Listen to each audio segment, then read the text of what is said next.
সূর্য রাশি পরিবর্তন করছে 15ই জুন 2025, প্রবেশ করবে মিথুন রাশিতে।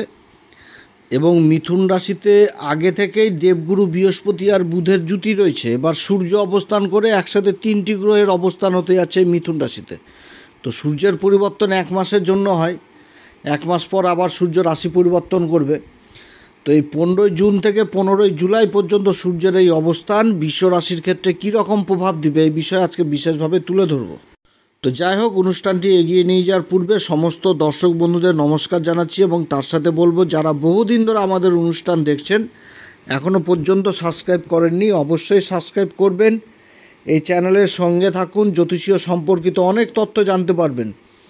তবে আমি কোনো রকমভাবে কোনো দর্শক বন্ধুদের বিভ্রান্তের মধ্যে রাখতে চাই না। এটা গ্রহের গোচরের উপরই আলোচনা করা হচ্ছে, চন্দ্ররাশি অনুসারেই বলা হচ্ছে, কারো কোনো রকম ব্যক্তিগত কুষ্টি ধরে আলোচনা নয়। তো যাই হোক, 15ই জুন সূর্য রাশি পরিবর্তন করবে। এই মিথুন রাশিটা হচ্ছে বিশ্ব রাশির ক্ষেত্রে দ্বিতীয় ঘর। দ্বিতীয় ঘরটা হচ্ছে কি, ধন সম্পত্তির ঘর, বাণীর ঘর, আত্মীয় স্বজনের ঘর, খাবার দাবারের ঘর, ডান চোখ এই ঘর থেকে বিচার করা হয়। যে কোনো অ্যাডভাইজার জনিত কাজ এই ঘর থেকে বিচার করা হয়, বাণীর যেহেতু মূল। তো এই ঘরে বুধ আর দেবগুরু বৃহস্পতির জুতি রয়েছে। বিশ্ব রাশির ক্ষেত্রে দেবগুরু বৃহস্পতি হচ্ছে অষ্টম ঘরের অধিপতি এবং লাভের ঘরের অধিপতি হয়ে ধন সম্পত্তির ঘরে অবস্থান। তাহলে লাভের ঘরের অধিপতির ধন সম্পত্তির ঘরে অবস্থান, এটা ভালো।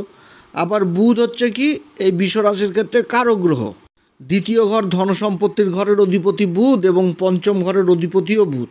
তো নিজের ঘরে অবস্থান করছে। গ্রহ যখন নিজের ঘরে অবস্থান করে যথেষ্ট ভালো পজিশন হয়। আর সূর্য এবার রাশি পরিবর্তন করে এই ঘরে প্রবেশ করবে। সূর্য হচ্ছে বিশ্ব রাশির ক্ষেত্রে চতুর্থ ঘর, অর্থাৎ সুখের ঘরের অধিপতি সূর্য অবস্থান করবে দ্বিতীয় ঘর ধন সম্পত্তির ঘরে। তো সূর্য যে মুহূর্তে রাশি পরিবর্তন করবে সেই মুহূর্তে অবস্থান করছে মৃগশিরা নক্ষত্রে। আর সূর্য তার এই গোচরটি 3টি নক্ষত্রের উপর দিয়ে করবে। প্রবেশ করছে মৃগশিরা নক্ষত্রে, তারপরে আদ্রা নক্ষত্রে প্রবেশ করবে 23শে জুন, পুনর্বসু নক্ষত্রে প্রবেশ করবে জুলাই মাসের 6 তারিখে। এই 3টি নক্ষত্র, মৃগশিরা নক্ষত্র হচ্ছে মঙ্গলের নক্ষত্র, আদ্রা নক্ষত্র রাহুর নক্ষত্র, পুনর্বসু নক্ষত্র দেবগুরু বৃহস্পতির নক্ষত্র। তো মৃগশিরা নক্ষত্রে অবস্থান করবে যে সময় রাশি পরিবর্তন করছে। অপরদিকে আবার বুধ আর বৃহস্পতি অবস্থান করছে আদ্রা নক্ষত্রে।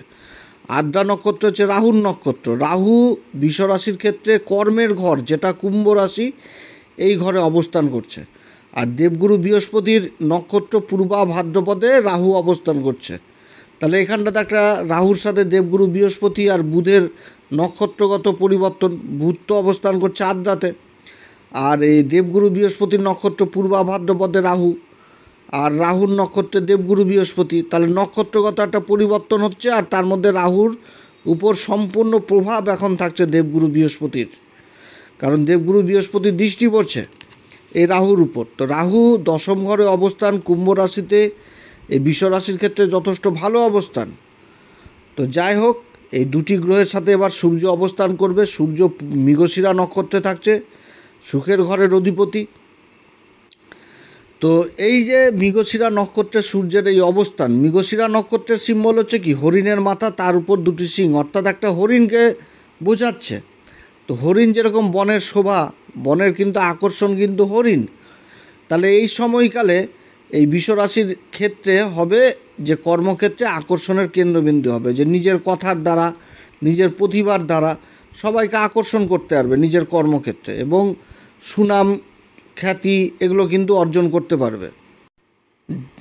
যার জন্য এই সময়কালে এই বিশ্বরাশির যথেষ্ট একটা ভালো দিক উঠে আসছে। এবং এই সময়কালে আবার খাবার দাবারের কাজের সাথে যারা যুক্ত রয়েছে তারাও বিশেষভাবে প্রভাবিত হবে। আবার হরিণ থেকে কি দুরন্ত গতি জিনিসটাকে দেখায়। তো যে সমস্ত কাজগুলো হচ্ছিল এই বিশ্বরাশির ক্ষেত্রে, যে গতিতে চলছিল তার থেকে কিন্তু এখন গতি যথেষ্ট বৃদ্ধি পাবে। বিশেষ করে সরকারি লেভেলে যে কাজগুলো হচ্ছিল, যে কাজগুলোতে গতি ছিল সেটা না, কিন্তু সেই কাজগুলো আরও গতি পেয়ে যাবে এবং দুরন্ত গতিতেই কিন্তু কাজ সম্পূর্ণ হবে। কারণ হরিণ কিন্তু দুরন্ত গতিবেগেই ছোটাছুটি করে। তারপর কি, যে হরিণের নাভিতে কস্তুরী থাকে, যে গন্ধে কিন্তু হরিণও ছোটাছুটি করে, কোথা থেকে এই গন্ধ আসছে একটা খোঁজ প্রকৃতি। তো এই সময়কালে যারা শিক্ষার্থী তাদের ক্ষেত্রেও কিন্তু যথেষ্ট ভালো হচ্ছে, কারণ এই তিনটি গ্রহের যে জুতি তৈরি হচ্ছে তাদের মিলিত দৃষ্টিই পড়ছে অষ্টম ঘর, গভীর জ্ঞান, গভীর বিদ্যা, গভীর নলেজ, এই সমস্ত এই জায়গাটাতে। তো এই সময়কালে এই জিনিসটা যথেষ্ট ভালো হবে। যারা গভীর বিদ্যা বা গভীর জ্ঞানের সাথে জড়িত রয়েছেন বা কোনো গোপন কাজের সাথে যুক্ত রয়েছেন, সেই কাজগুলোতে যথেষ্ট উন্নতির যোগ রয়েছে। এর সাথে মৃগশিরা নক্ষত্রের সবথেকে মাইনাস দিক হচ্ছে কি, যে বিশ্বাসঘাতকতা। তো এই সময়কালে কারোর উপর বেশি আবার বিশ্বাস করাও যাবে না। যার উপর বেশি বিশ্বাস করা যাবে সেখান থেকেই কিন্তু একটা বিশ্বাসঘাতকতা হওয়ার সম্ভাবনা থাকছে। এবং বিশেষ করে এটা ধন সম্পত্তির ব্যাপারে এবং নিজের মুখের কথার উপর, যে কথার ভিত্তিতে কোনো কাজ করতে গেলে একটা বিশ্বাসঘাতকতা হয়ে যাওয়ার সম্ভাবনা থাকছে। তো যার জন্য এই সময়কালে কাগজপত্রের বেশি গুরুত্ব থাকছে। কাগজপত্র অবশ্যই ব্যবহার করতে হবে যেখানটাতে প্রয়োজন রয়েছে। মুখের কথাতে কাজ নয়, কাজ হবে লেখাপড়িতে। আর কারো এই সময় অথরাইজ জিনিস নেওয়া যাবে না, অথরাইজ, এবং কাউকে টাকা পয়সা দিয়েও বিশ্বাস করা যাবে না। নিজের কর্মকে নিজেকে করা এ সময় ভালো হবে। কারণ বিশ্বাসঘাতকতা হরিণের সাথে হয়, হরিণ যাকে বিশ্বাস করে সেখানটাতে বিশ্বাসঘাতকতার একটা ব্যাপার থাকে। এরপরে সূর্যদেব অবস্থান করবে 23শে জুন থেকে 5ই জুলাই পর্যন্ত আদ্রা নক্ষত্রে। আদ্রা নক্ষত্রটা হচ্ছে কি রাহুর নক্ষত্র, আর এর মেন এলিমেন্ট হচ্ছে জল। জলের মধ্যে কিন্তু অসীম ক্ষমতা থাকে। আর এই নক্ষত্র হচ্ছে কি পরিবর্তনশীল নক্ষত্র, পরিবর্তনশীল, আবেগপ্রবণ হয়, পরিবর্তন হয়, মুহূর্তে মুহূর্তে পরিবর্তন, এটা কিন্তু বুঝায়। পরিবর্তনের মধ্যে একটা নতুন যুগের সূচনা এই নক্ষত্র থেকেই বুঝায়। কারণ এই নক্ষত্রের সিম্বল হচ্ছে চোখের জল। চোখের জলের যে ড্রপ সেটাকে হীরার সাথে তুলনা করা হয়েছে। অর্থাৎ এই নক্ষত্রের মধ্যে সর্বশেষ গুণ হচ্ছে কি, যে সর্বোচ্চ শিখরে উঠা, সময় মানে সব থেকে ভালো বস্তুটা লাভ করা এই নক্ষত্রে। কারণ এই নক্ষত্রের মেন জিনিসই হচ্ছে হীরা। হীরাটা কোথায় থাকে, যে কয়লার খনিতে হীরা পাওয়া যায়, প্রচণ্ড খোঁজাখুঁজি করার পরই তো হীরার সন্ধান পাওয়া যায়। তো সেরকম কিন্তু এটা বোঝাচ্ছে যে এই নক্ষত্রে মেন জিনিসই হচ্ছে খোঁজাখুঁজি, তারপরেই কিন্তু সফলতা। অর্থাৎ প্রথমটা হয় কষ্টের জীবন, তারপরে কিন্তু হয় সুখের, অর্থাৎ নিজের উন্নতির চরম শিখরে উঠা। আদ্রা নক্ষত্রে এই সময় সূর্য অবস্থান করবে এবং দেবগুরু বৃহস্পতিও কিন্তু আদ্রা নক্ষত্রে অবস্থান করছে। অপরদিকে এই সময়কালে অনেকগুলো পরিবর্তন হয়ে যাবে। যেমন বুধ রাশি পরিবর্তন করবে, বুধ পরিবর্তনে চলে যাবে তৃতীয় ঘর কন্যা রাশি বলছি, কর্কট রাশিতে। তারপরে শুক্র রাশি পরিবর্তন করে নিয়ে একদম রাশির উপর অবস্থান করে মালব্বন নামক পঞ্চ মহাপুরুষ রাজ্য তৈরি করবে বৃষ রাশির ক্ষেত্রে। অপরদিকে মঙ্গল চতুর্থ ঘর অবস্থান করছে, মঙ্গলেরও আবার নক্ষত্র পরিবর্তন হবে জুনের 30 তারিখে। মঙ্গল অবস্থান করছে হচ্ছে মঘা নক্ষত্রে, মঘা নক্ষত্র থেকে বেরিয়ে চলে আসবে পূর্বা ফাল্গুনী নক্ষত্রে। এটাও কিন্তু হচ্ছে শুক্রেরই নক্ষত্র। তাহলে নক্ষত্রগত দিক থেকে যথেষ্ট ভালো অবস্থান হয়ে গেল। তো আদ্রা নক্ষত্রে এই জিনিসটা, এই সূর্যের এই অবস্থান দ্বিতীয় ঘরে এবং তাদের সপ্তম দৃষ্টি পড়ছে দেবগুরু বৃহস্পতি, আর সূর্যের সপ্তম দৃষ্টি পড়ছে সেই অষ্টম ঘর, যেটা হচ্ছে ধনু রাশি। অর্থাৎ গুরু কিন্তু নিজের রাশিকে দেখছে। আর অষ্টম ঘরটা কি গবেষণার ঘর, রিসার্চ জাতীয় বিদ্যার ঘর, গভীর জ্ঞানের ঘর, আধ্যাত্মিক জগতের ঘর, অনেক কিছু বুঝাচ্ছে। আনএক্সপেক্টেড অর্থ এই জিনিসটাও বুঝাচ্ছে।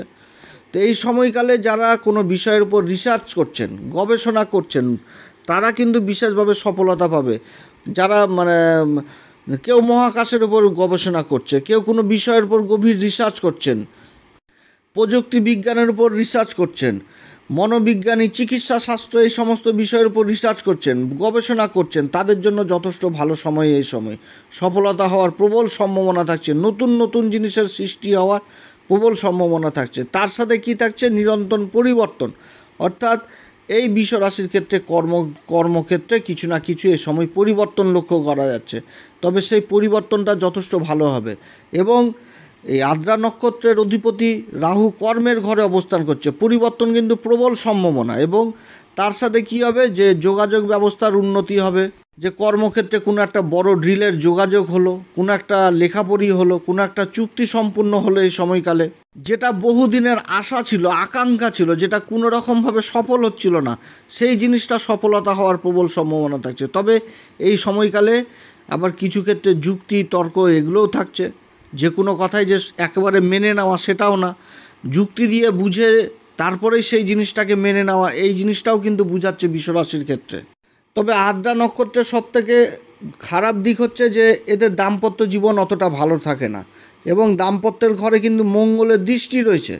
মঙ্গল আবার রাশির অধিপতি শুক্রের নক্ষত্রে অবস্থান করছে, আর দেবগুরু বৃহস্পতি আর সূর্য যেহেতু আদ্রা নক্ষত্রে অবস্থান করছে, তো ফ্যামিলিগত দিক থেকে কোনো রকম অসুবিধা হলেও সেই অসুবিধার সমাধান হওয়ার সম্ভাবনা এ সময় থাকছে। এবং এই সময় কিন্তু মালব্য নামক পঞ্চমহাপুরুষ রাজযোগ যথেষ্ট ভালো ফল দিবে এই বিশ্বরাশিকে, কারণ ওরকমই তৈরি হয়ে গেছে। ধনসম্পত্তির ঘরে সুখের ঘরের অধিপতি, আবার লাভের ঘরের অধিপতি এই দ্বিতীয় ঘরে ধনসম্পত্তির ঘরে, এবং যে নক্ষত্রে অবস্থান করছে সেই নক্ষত্রের অধিপতি আবার কর্মের ঘরে অবস্থান করছে, আর সেই নক্ষত্রের অধিপতির উপর দেবগুরু বৃহস্পতির দৃষ্টি থাকছে। কত সুন্দর একটা যোগ এই বিশ্বরাশির ক্ষেত্রে। ভৌতিক সুখ যথেষ্ট বৃদ্ধি পাবে, বৈবাহিক জীবন যেটা আগে খারাপ ছিল সেই জায়গাটা যথেষ্ট ভালো হবে, মান সম্মান পদ প্রতিষ্ঠা যথেষ্ট বৃদ্ধি পাবে, কিছু না কিছু ফ্যামিলিতে ভালো হবে, নিজের পরিবারে ভালোবাসার জায়গাটাও খুব ভালো হবে, ভৌতিক সুখ প্রাপ্তি হবে। যারা স্ত্রীবর্গীয় ব্যবসার সাথে যুক্ত রয়েছেন তাদের জন্য ভালো, জুয়েলারি ব্যবসা, টেক্সটাইল, হীরা ব্যবসা, তারপর রেডিমেড গার্মেন্ট, লাক্সারি গাড়ির ব্যবসা, যারা গাড়ি ঘোড়ার সেল পারচেস করছেন তাদের জন্য যথেষ্ট ভালো। এছাড়া যারা কোনো কলা বিভাগের সাথে যুক্ত রয়েছেন, যেখানটাতে কলা বিভাগ বলতে সোশ্যাল মিডিয়ায় যারা অ্যাক্টিভ রয়েছেন, ইউটিউব, সোশ্যাল মিডিয়া, গান বাজনা, নৃত্য, চিত্র, মিডিয়া, সোশ্যাল মিডিয়া, তারপরে যারা সেলসের কাজের সাথে যুক্ত রয়েছেন, যেখানটাতে কথাবাচক কথার ভিত্তিতে কাজ হয়, এই সমস্ত কাজগুলোতে যথেষ্ট ভালো উন্নতির যোগ রয়েছে এবং প্রতিভা জিনিসটা উঠে চলে আসবে। এরপরে জুলাই মাসের 6 তারিখে চলে আসবে পুনর্বসু নক্ষত্রে। পুনর্বসু নক্ষত্র হচ্ছে দেবগুরু বৃহস্পতির নক্ষত্র, এবং এই নক্ষত্রের অধিপতি দেবতা হচ্ছে অদিতি। অদিতি হচ্ছে সূর্যের মাতা, আর এই নক্ষত্রের অবস্থান করবে সূর্যদেব এই পুনর্বসু নক্ষত্রে। আর পুনর্বসু নক্ষত্রের সিম্বল হচ্ছে কি ধনুষ্বাণ। তো ধনুষ্বাণ কার কাঁধে থাকে? শ্রীরামচন্দ্রের কাঁধেই ছিল, অর্থাৎ সূর্য বংশ শ্রীরামচন্দ্র, পুরুষোত্তম শ্রীরামচন্দ্র আমাদের প্রাণপ্রিয় সেই প্রভু এই নক্ষত্রেই কিন্তু আবির্ভাব হয়েছিল। অর্থাৎ এখানটাতে ধৈর্য জিনিস বুঝাচ্ছে, ধর্মের প্রতি চলা এই জিনিস বুঝাচ্ছে, একাগ্রতা জিনিস বুঝাচ্ছে, অনেক কিছুই বুঝাচ্ছে এই নক্ষত্র পুনর্বসু নক্ষত্রে। এবং এই নক্ষত্রেই সূর্য অবস্থান করছে। সূর্য আর গুরুর এই জুতি, গুরু কি? গুরু ধর্মর জ্ঞান দিবে, আর সেই ধর্মকে রক্ষা করবে কে? রাজা। রাজা অর্থাৎ সূর্য। তো সেই নক্ষত্রে অবস্থান করবে সূর্য, অর্থাৎ খুবই ভালো সময় বিশ্বরাশির ক্ষেত্রে। যে কোনো কাজে যদি লক্ষ্য নিয়ে কাজ করে, লক্ষ্য স্থির থাকে, তাহলে যথেষ্ট ভালো ফল দিবে।